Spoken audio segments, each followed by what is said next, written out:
నమస్తే, welcome to my channel the Manyam Chronicles.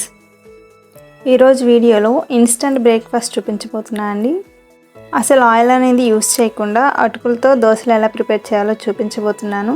డైట్లో ఉన్న వారికి అలాగే వెయిట్ తగ్గాలనుకునే వారికి ఈ రెసిపీ అనేది చాలా బాగా యూజ్ అవుతుందన్నమాట. టేస్ట్ వైజ్ చాలా బాగుంటుందండి, అలాగే హెల్దీ కూడా. సో ఈ దోశలు ఎలా ప్రిపేర్ చేసుకోవాలో చూపిస్తాను. వీడియో స్కిప్ చేయకుండా ఎండ్ వరకు చూడండి. సో దీనికోసం ఫస్ట్ 1 కప్పు బొంబాయి రవ్వను యాడ్ చేసుకోవాలి, అలాగే 1/4 కప్పు అటుకులను యాడ్ చేసుకోవాలి. ఇప్పుడు ఇందులోకి 1/2 కప్పు పెరుగును కూడా యాడ్ చేసుకోవాలి. ఇవి మొత్తం కలిసేలాగా ఒకసారి బాగా మిక్స్ చేసుకోవాలండి. నెక్స్ట్ ఇందులోకి 1/2 కప్పు వరకు వాటర్ యాడ్ చేసుకొని మొత్తం ఒకసారి బాగా మిక్స్ చేసుకోవాలి.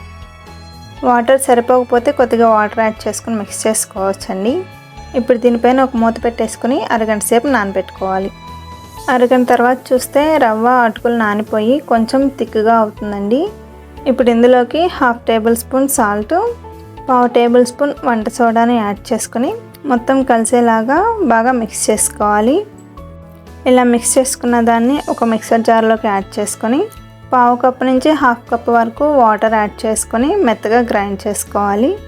మనకి దోశ బ్యాటర్ ఏ కన్సిస్టెన్సీలో ఉంటుందో ఈ దోశ బ్యాటర్ని కూడా అదే కన్సిస్టెన్సీలోకి మిక్స్ చేసుకోవాలి.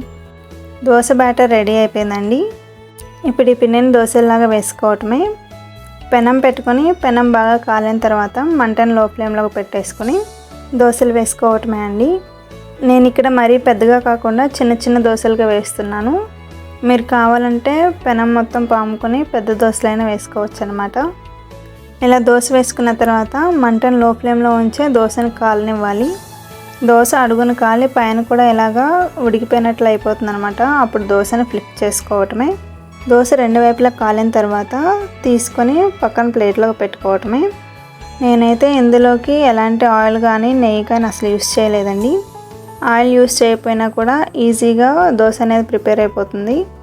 మీరు ఒకవేళ కావాలి అనుకుంటే ఆయిల్ని యాడ్ చేసుకోవచ్చు. అండ్ అలాగే ఈ దోశని 2 సైడ్స్ కాల్చాల్సిన పని లేదండి, ఒక సైడ్ కాల్చినా కూడా సరిపోతుంది. సో ఇలాగ అన్ని దోశలు ప్రిపేర్ చేసుకొని పల్లీ చట్నీతో కానీ లేదంటే కొబ్బరి చట్నీతో కానీ సర్వ్ చేసుకుంటే టేస్ట్ చాలా బాగుంటుంది. అంతే అండి, ఇన్స్టెంట్గా అటుకులతో సాఫ్ట్ అండ్ టేస్టీ దోశలు రెడీ అయిపోయినట్లే. సో ఈ రెసిపీ కనుక మీకు నచ్చినట్లయితే మీకు ఎలా అనిపించిందో నాకు కామెంట్ చేయండి. అలాగే నా ఛానల్ని సబ్స్క్రైబ్ చేసుకుని మీ ఫ్రెండ్స్ అండ్ ఫ్యామిలీకి కూడా షేర్ చేయండి. Thank you for watching.